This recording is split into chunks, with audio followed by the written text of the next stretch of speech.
ሰላም እንዴት ናችሁ? ክቡራንና ክቡራን የታላቁ የማንቸስተር ዩናይትድ ደጋፊዎች ዛሬ የጨዋታ ቀን ነው። ምሽት 11 ሰዓት ማንቸስተር ዩናይትድ ከክሪስታል ፓላስ ጋር በማንቸስተር ከተማ በኦልድ ትራፎርድ ጨዋታውን ያከናውናል።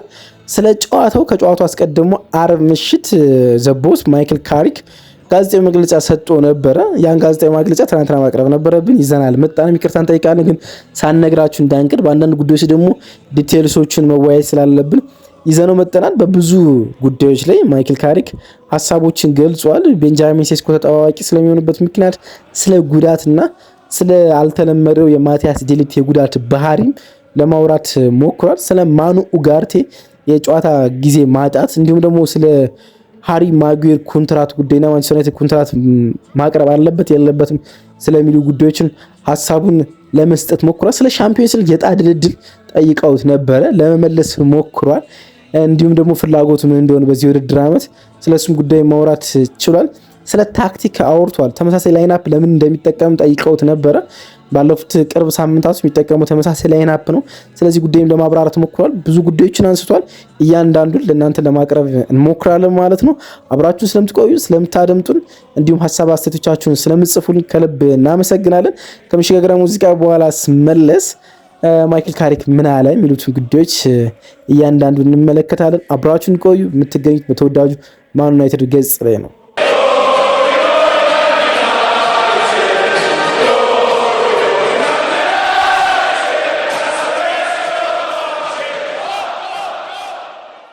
የማይክል ካሪክ ዘቦስ ጋዜጣዊ መግለጫ የጀመረው በቡድን ዜናዎች ነው። እናም የጀመረውም ከቡድን ዜና ከሜሰን ማውንት የጉዳት ዜና ነው። ለጨዋታው እየቀረበ እንደሆነና በቅርብ ሳምንታት በጣም በቅርብ ወደ መደበኛ ልምምድ እንደሚጀምር ማይክል ካሪክ ተናገረ። ሜሰን አስደናቂ ተጫዋች ነው። ስለዚህ በውድድር ዘመኑ መገባደጃ ላይ ለሚኖሩ ወሳኝ ጨዋታዎች ዝግጁ እንደሚሆን በሚገባ እናስባለን። እናም ለዛም እየተንከባከብ ነው ሲል ነው መናገር የቻለው። ግን አያይዞ ስለ ማቲያስ ዴሊት የጀርባ ህመም ተናግሮ ነበርና የጀርባ ህመም አጋጥሞታል። የማገገም ሂደቱ ትንሽ ውስብስብና በመጠኑም እየዘገየ ይገኛል። አሁን በትክክለኛው አቅጣጫ ቢሆንም ከሜሰን ግን ትንሽ ወደኋላ ቀርቶ ነው የሚመለሰው ብሏል። ካሪክ ስለ ጀርባ ጉዳቱም መልሶ ለማብራራት ሞክሯል። ስለ ማቲያስ ዴሊት ማለት ነው። እንዳለመታደሉ ይህ የእግር ኳስ አንዱ አካል ነው። ስለዚህ በምንችልበት ጊዜ ወደ ሜዳ እንመልሰዋል። ዋናው ነገር የጉዳቱ ባህሪ እንዲህ መሆኑ ነው። መቼ እንደሚመለስ የተወሰነ የጊዜ ገደብ ለማስቀመጥ አስቸጋሪ ነው።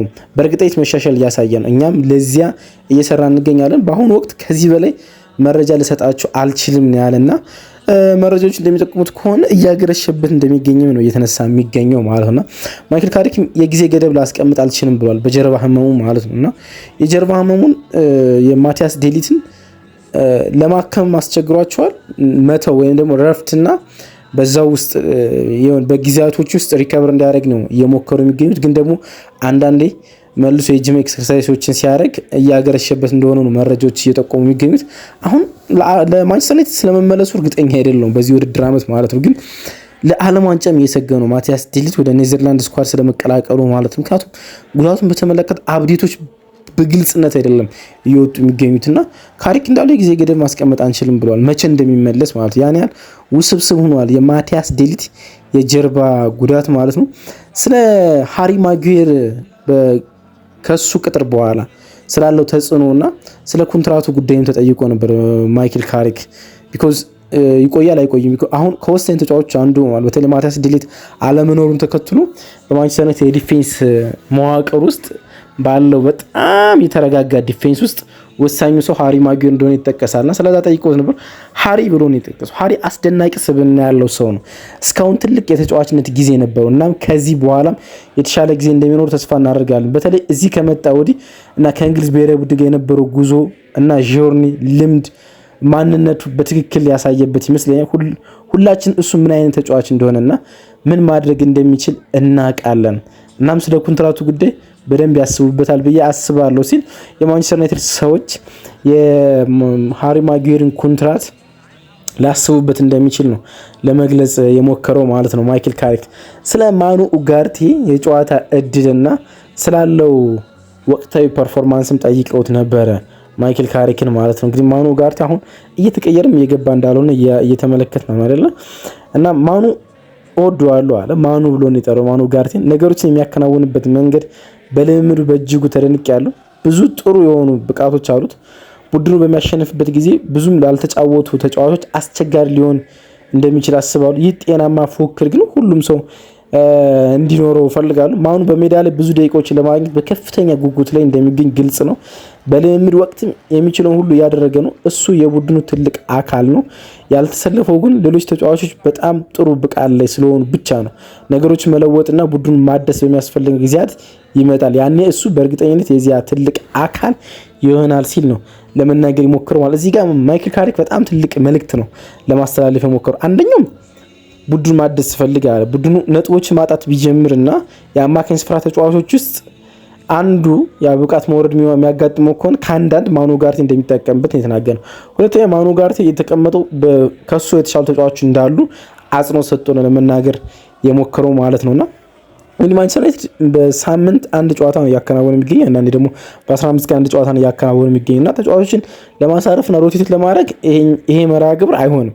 ለምሳሌ በሚድዊክ ጨዋታዎች ቢኖሩ፣ የአውሮፓ ጨዋታዎች ቢኖሩ የሆኑ ተጫዋቾች በሆኑ ውድድሮች ታሰልፋቸው ነበርና አሁን ማንቸስተር ዩናይትድ ውስጥ የሚገኙ ተጠባባቂ ተጫዋቾች የጨዋታ ጊዜ ያገኙ። ቢኮዝ አንደኛ አሁን የሚገቡ ተጫዋቾች 11 ሙሉ ጨዋታውን መጨረስ ይችላሉ። ሪከቨር የሚያደርጉባቸው ሰፊ 5 እና 6 ቀናቶች ስላሏቸው ሰፊ ጊዜያቶች ስላሏቸው ሪከቨር አድርጎ መመለስም ስለሚችሉ ስለ ፊዚካል ማይክል ካሪክ አያሳስበው ማለት ስለ ውጤት ነው እንጂ የተጫዋች ፊዚካል በፍጹም አያሳስበውም። የሚያርፉባቸው ጊዜያቶች በጣም በርካታ ስለሆኑ ማለት ነው። አሁን ፌብሩዋሪ መጨረሻ ላይ የምንገኝ ማርች ይኖረናል። ከዚህ በኋላ ሜይ ያለ 2 እና 3 ወራቶች እንኳን እየቀሩ 2 እና 3 ወራቶች እንኳን እየቀሩ ማንቸስተር ዩናይትድ የሚቀረው የጨዋታ ብዛት በጣም ትንሽ ነውና ተጫዋቾችን ማሳረፍ ያን ያህል ስለማያስፈልገው ነው ማይክል ካሪክ እየቀያየረ ማያሰልፋቸው ማለት እንችላለን።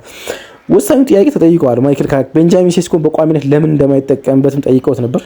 ይህ ለቡድኑ አዎንታዊ እንጂ እንደ መጥፎ ነገር አልመለከተውም አለ። ያገኘናቸው ድሎች ትልቅ ሚና ተጫውቷል፣ እሱ ያን ይረዳል። ነገር ግን ነገሩን አላጋንነውም። ምንም የሚያወዛግብ ነገርም የለም። በቅርብ ጨዋታዎች ያሳየው ብቃት ምን ያህል ጥራት ያለው ተጫዋቹ እንደሆነ አስመልክቶናል። ስለዚህ መቀመጡ እናም ከቤንች መነሳቱ ትልቅ ጉዳይ አይደለም። ምን ያህል አስፈላጊ ተጫዋች እንደሆነ ስለምንረዳ ነው ቀይረን ጨዋታዎች እንዲቀይርልን የምናስገባው ሲል ለቤንጃሚን ሴስኮ ያለውን አድናቆት ገልጿል። ግን ለምን እያስቀመጠው እንደሆነ ግን ዲፕሊ ብሬክዳውን ሊያደርገው አልሞከርም። አንዳንዴ ይሄ በጣም ዲፕሎማት አሰልጣኝ ነው። ሁልጊዜ እንደምላችሁ ማይክል ካሪክ ከእንትና ጋር በጣም ይመሳሰልብኛል፣ ከሚኬል አርቴታ ጋር ማለት ነው። ሁሉንም ነገሮች አድበስብሰው ነው የሚያልፉት እንደዚህ አይነት አሰልጣኞች። ልክ እንደ ሮበን አሞሪም አይነት አሰልጣኞች አሁን ቢሆን ብሬክዳውን ይሰጥ ነበር። ሮበን አሞሪም አንድ ተጫዋች ያስቀመጠበት ምክንያት ጥቀሱ ብትሉት በሆነ ቪዲዮ ባይነግራችሁ የሆነ ቪዲዮ ግን ስሜታዊ በሆነ ቀን ይነግራችኋል። እና ይሄኛው ግን እንደዚህ አደባብሰን ጥያቄ ለማለፍ ሞክሯል። ማይክል ካሪክ ስለ አመራር ዘዴዎችም ጠይቀውት ነበር፣ ቲሙን ማኔጅ ስለሚያደርግበት ጉዳይ ማለት ነው። እንዴት መጫወት እንደምንፈልግ ሜዳ ላይ መተግበር ስለምንችላቸው ነገሮች በውስጥ ስለሚካተቱ በርካታ ዲቴል ነገሮች ማውራት እንችላለን አለ። አንዳንድ ጊዜ እንደምለው ቡድንን አደራጅተህ ወደ ሜዳ ስትገባ ነገሮችን የምትችለውን ያህል ግልጽ ለማድረግ ትሞክራለህ። ግልጽነት በጣም አስፈላጊ ነገር ነው። የምትጫወትበትን እያንዳንዱን ነገር ተጫዋቾቹ ሊረዱ ይገባሉ። ያን በግልጽ መናገር አለብህ። ነገር ግን አንዳንድ ጊዜ መግለጽ ያለባቸው ብዙ ዝርዝር ጉዳዮች ይኖራሉ፣ መገለጽ የሌለባቸው። እኛ ለተጫዋቾች ቀላል እንዲመስላቸው ነገሮችን ቀለል ባለ መንገድ እናቀርባለን። ነገር ግን ያንን ለማድረግ በስተጀርባ በጣም ብዙ ስራዎችን መስራት ይኖርብናል። ተጫዋቾችን የምንነግርበት ነገር ብቻ በቂ አይሆንም ማለት ያን የነገርንበት መንገድ የሚተገብሩበት መንገድ እኛ ለረጅም ጊዜ ብዙ መጨነቆች ሊኖሩን ይገባል፣ ወይም ብዙ እንጨነቅባቸዋለን። እኛ ለተጫዋቾች ቀላል እንዲመስላቸው ነገሮችን በቀላል መንገድ ነገራቸዋለን። ከጀርባ ብዙ መስራት አለብን። ተጫዋቾች ስራቸውን በትክክል እንዲረዱ እንፈልጋለን። በዚህ ረገድ ድንቅ ናቸው። እኛ የምንሰጣቸው መመሪያዎች በአግባቡ እየተገበሩ ይገኛሉ ብሎ ነው ለተጫዋቾቹ ቡድኑ እንዴት እንደሚመራ ለማብራራት የሞከሩ። ማይክል ካሪክ በተከታታይ ጨዋታዎች ተመሳሳይ ቋሚ አሰላለፍ ስለመጠቀሙ ተጠይቋል። እንግዲህ የላይን አፕ ለውጥ እያደረገ እንዳልሆነ ይታወቃል። በመጀመሪያ ሳምንታት ውስጥ በግራ መስመር አጥቂ ቦታ ላይ ፓትሪክ ዶርግ ነበር የሚሰለፈው በሲቲ በአርሰናል ጨዋታ ላይ። የእሱ ጉዳት ላይ መሆን ማቲያስ ኩኛን ወደ ቋሚ አሰላለፍ ውስጥ አመጣው። ከዛ ውጭ ሌላ የነካው አንድ ላይን አፕ ቢኖር የማል ተከላካይ ሊሳንድሮ ማርቲኔዝ መጠነኛ ጉዳት ስላጋጠሙ ሌኒሮ የባለፈውን ጨዋታ ጀምሯል። ከዛ ውጭ የላይን አፕ ጉዳይ እስካሁን ድረስ አልነካምና ስለዚህ ጉዳይ ነው የጠየቁትና ተከታታይ ብዙ ጨዋታዎች ሲኖሩ ከተጫዋቹ አካላዊ ብቃት አንጻር ለውጥ ማድረግ ያስፈልጋል። በጥሩ ሁኔታ መጫወትና ጨዋታዎች ማሸነፍ በጣም አዎንታዊ ነገር ነው። ነገር ግን እኔም ሆንኩ የአሰልጣኙ ቡድኑ የእያንዳንዱ የቡድን አባላት አስፈላጊነት በሚገባ እንረዳለን። ምንም እንኳን ተመሳሳይ ተጫዋች ቢሆኑም ከአንድ ጨዋታ ወደ ሌላ ጨዋታ ሲመጡ ለውጦችን አድርገናል። ለምሳሌ አንዳንድ አጥቂዎች ቦታቸውን ቀይረናል፣ ቦታቸውን ቀይረው ተጫውተዋል። ሉክሾ ደግሞ ኳስ በእጃችን ባለበት ወቅት የተለየ ሚና ነበረው። የቡድኑን ጥንካሬና ውጤታማ ለማስቀጠል የተለያዩ ነገሮች እንሞክራለን ሲል ስለ ታክቲክ ዲቴይልስ ነው ለማውራት የሞከረ። እዚህ ጋር ጥቂት ነገር ለመወያየት አንድ ፊዚካሊ ነገር አንስቷል። በቃ ፊዚካሊ ማተር ስለማያደርገው ነው ተጫዋቾች የማይቀይረው ማለት ነው። ሁለተኛ ግን ተመሳሳይ ተጫዋቾች ልጠቀም እንጂ ሚናቸው እንደ ጨዋቱ ይለያያል እና ሉክሾ ለምሳሌ እንዳነሰው ሉክሾ እንደ ፉልባክ ነው። በጣም ረዥም ጊዜውን ከጎኑ ካሉ ሳንድሮ ማርቲኔዝ ጋር የሚያሳልፍበት ጨዋታ አለ። ደግሞ አንዳንድ ጊዜ የላይኛው የሜዳ ክፍል እንዲገኝ የሚጠይቅበት ጊዜ አለና ተመሳሳይ ተጫዋቾችን ቢሆኑ በአንዳንድ ዲቴይሎች ላይ ግን የተለየ ሚና እንደሚሰጣቸው በየጨዋታው ላይ የተለያዩ ሚና እንደሚሰጣቸው ነው እንግዲህ ለማብራራት የሞከረው ማይክል ካሪክ። ስለ ቡድኑ የማጥቃት መስመር ተጫዋቾችም ተጠይቆ ነበር። የአስተኛ 9 ቁጥር ተጠቅመን የተጫወትንበት አይመስለኝም። ብራሂም ምቤሞ አብዛኛውን ጊዜ በተጋጣሚ የመጨረሻ የተከላካይ መስመር ላይ ተጣብቆ ነው እየተጫወተ የሚገኘው። በተለያዩ መንገዶች ተጫውተናል። ከሜዳችን ውጭ ባደረግናቸው 2 ጨዋታዎች 4 ነጥብ ማግኘት መጥፎ አይደለም። ተቀያሪ ወንበር ላይ ያሉ ተጫዋቾችን በመጠቀም ጨዋታውን መለወጥ መቻላችን ትልቅ ጥንካሬ ነው ሲል ነው ለመናገር የሞከረውና ብራሂም ምቤሞን ልክ እንደ ፎልስ ናምበር ላይ እንደማያየው ነው ለመናገር የሞከረው ማለት ለፍሉዲቲ ለመልሶ ማጥቃት ለፈጣን ትራንዚሽን የሚጠቀሙ ግን ረጅም ጊዜውን ቦክስ የሚያሳልፍ ተጫዋችን ፎልስ ናምበር ላይ አትሉትም ሲል ነው ማይክል ካሪክ እዚህ ጋር ወሳኝ ነጥብ ለማንሳት የሞከረና ረጅም ጊዜውን የተቃራኒ ቡድን ቦክስ የሚያሳልፍ አጥቂ ልክ እንደ ደንበኛ አጥቂ እየተጠቀመበት እንደሆነ ነው ለማንሳት የሞከረው ማለት ነው። ሌላ በመጨረሻ ካነሳቸው ነጥቦች አንዱ ስለ ሻምፒዮንስ ሊግ ተሳትፎ ነው እንግዲህ ማንሳት የቻለው ማለት ነው። በእርግጠኝነት መሆን የምንፈልገው እዚያ ቦታ ላይ ማለት ያለፈው ታሪክ ስለሆነ ብቻ ነገሮች ዝም ብሎ ይሳካሉ ብለን የምንገምት አይመስለኝም። አሁን ወይም በሚቀጥለው ውድድር ዘመን ምን መከሰት እንዳለበት የሚወሰኑ የአሁኑ ስራችን ላይ ነው አለና ያንን የሻምፒዮንስ ሊግ ተሳትፎ በብቃት ማግኘት አለብህ። ብቁ መሆኑን ማሳየት ይኖርብናል። እውነቱን ለመናገር በአሁኑ ሰዓት ከፊታችን ባለው ነገር ላይ ከፍተኛ ትኩረት አድርገናል። ሌላ ቦታ መመልከቱ ብዙም ፋይዳ ያለው አይመስለኝ። የት መሆን እንደምንፈልግ እናውቃለን አለ።